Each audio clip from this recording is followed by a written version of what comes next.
fiscalización y de control político es fundamental en el Parlamento, pero no puede dejar de llamar la atención si es que a veces el sentido común es el menos común de los sentidos en algunos periodos tan dramáticos como el que estamos viviendo y la responsabilidad que debería tener el legislativo en precisamente empujar el coche en una misma dirección.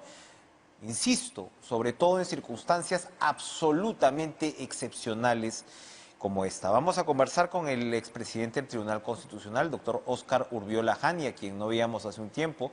Le damos la bienvenida. ¿Cómo está usted, doctor Urviola? Buenas noches. Enrique, muy buenas noches. Gracias por la invitación. Comenzaba o introducía nuestra conversación precisamente con el papel del Congreso, porque, en fin, yo no me imagino si se censura, ¿no?, a la ministra de Economía en circunstancias como estas, independientemente pues de las limitaciones que haya podido tener en la labor en su labor pues en momentos tan extremos. Pero además otro de los puntos que se están viendo ahora es precisamente la designación de los miembros del Tribunal Constitucional. Hace un par de días conversábamos con el congresista Gino Costa, que decía que si bien la legislación está, digamos, lista para que se respete y pueda darse una buena designación de miembros del Tribunal Constitucional, había temas que preocupaban y que preocupaban profundamente. Ahora sabemos que se ha vuelto a postergar, ¿no?, la sesión de esta comisión especial. A la vena, doctor Urviola, ¿debería el Congreso actual nombrar a los próximos integrantes del Tribunal Constitucional? Enrique, para hablar de ese tema es importante primero destacar la labor que cumple el Tribunal Constitucional en un Estado constitucional y social de derecho. Es una labor realmente importantísima que no podemos soslayar porque, sobre todo, en un sistema unicameral, el Tribunal Constitucional hace las veces de una especie de Senado porque permite ejercer el control de constitucionalidad sobre las leyes que aprueba el Congreso y sobre otros actos, incluso los decretos de urgencia que puede dictar el Ejecutivo. Siendo esto así, y teniendo en consideración el desempeño en este corto tiempo del Congreso de la República, que está dando leyes que no solamente son inconstitucionales por la forma, sino por el fondo, bueno, nos hace pensar que la circunstancia que vive el país ante este desempeño del Congreso quizás sea el momento menos propicio para que el Congreso, después de un atraso de más de un año, tenga que cumplir esa labor. Hay un refrán que dice, incluso cita bíblica, que por sus obras los conoceréis. Incluso dándoles el beneficio de la duda, yo quisiera invocar de que el Congreso en esta oportunidad cumpla exactamente con su obligación, haciendo una elección no solamente, digamos, transparente, sino acertada. Pero bueno, lamentablemente todo esto está sesgado por un velo de duda y de desconfianza en un Congreso que no quiere entender sobre todo el cumplimiento estricto de la Constitución. Si bien ellos están amparados legalmente porque es un Congreso elegido por el pueblo, creo que su legitimidad ha quedado en tela de juicio por el desempeño que ha tenido con los dispositivos legales que está aprobando y que han afectado el orden constitucional, y ya lo ha declarado el Tribunal Constitucional. Y la actitud que ha tenido el Congreso respecto a la última sentencia del Tribunal Constitucional sobre los peajes hace pensar de que el Congreso quisiera de una vez por todas retirar las dificultades que pueda representar el actual Tribunal Constitucional. Claro, ahí hay precisamente una señal de alarma, ¿no? Cuando de alguna manera se refieren de manera peyorativa, ¿no?, a los actuales miembros del TC porque se ha cumplido el mandato, por ejemplo, cuando sabemos que la obligación, y nos lo decía uno de sus actuales integrantes, la obligación de un miembro del Tribunal Constitucional es quedarse hasta que llegue su reemplazo. Incluso podrían responder penalmente si no es así. Efectivamente, Enrique.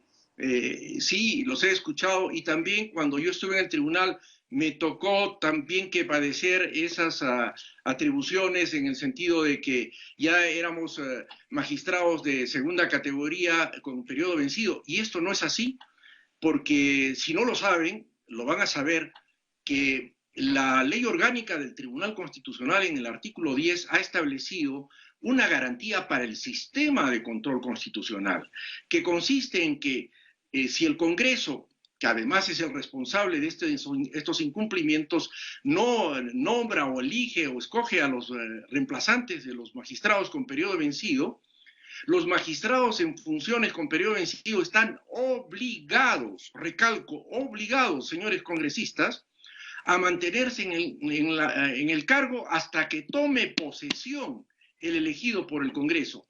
Si no entienden, quiero decirles que la ley ha previsto esto como un mecanismo de garantía para que en ningún momento nuestro sistema democrático se quede sin el control de constitucionalidad. Esta no es una prerrogativa para los señores magistrados que tienen la obligación de permanecer en el cargo. Es una garantía del sistema, entiéndanlo así, señores congresistas. Y yo creo que los magistrados del Tribunal Constitucional incluso se ven afectados porque, no sabiendo cuándo van a tener que dejar el cargo, no pueden terminar su proyecto de vida para el futuro. Claro. Es una situación incómoda. Así es. Entonces, yo creo que se acabe de una vez por todas ese pensamiento de que los magistrados quieren quedarse en el cargo. No es así, están obligados. Porque ¿qué más querría el Congreso de la República? Que los señores magistrados se vayan y el Perú se quede sin control de constitucionalidad, como ocurrió durante el gobierno del señor Fujimori cuando destituyeron a 3 magistrados, indebidamente por supuesto, y el Tribunal Constitucional quedó inoperativo. No tenía el quórum para declarar inconstitucional una serie de leyes. ¿Eso es lo que quieren? Así es. Los magistrados tienen la responsabilidad de quedarse en el cargo hasta que tome posesión. Y mire, Enrique, es tan previsora la ley que aún elegidos por el Congreso, pero si no llegaran a juramentar y tomar posesión, los magistrados tienen que permanecer en el cargo. Y ha ocurrido esto con una elección de una persona que fue elegida magistrado y que no pudo tomar posesión porque lo encontraron almorzando con altos dirigentes del partido aprista. Y lo mismo ocurrió con la famosa repartija. Fueron elegidos y no pudieron tomar posesión y los magistrados tuvieron que quedarse un año más. De tal manera que los magistrados que están en el Tribunal Constitucional tienen la legitimidad, que creo que la han reforzado cuando han declarado inconstitucional la ley que suspendía el cobro de los peajes. Muy bien. De tal manera que es realmente extraño lo que ocurre en nuestro país cuando se desconoce el sentido de las instituciones. Episodios que además deben hacer reforzar la importancia de esta designación y la responsabilidad que el Congreso tiene en circunstancias como estas. Gracias, doctor Urbiola, por acompañarnos esta noche.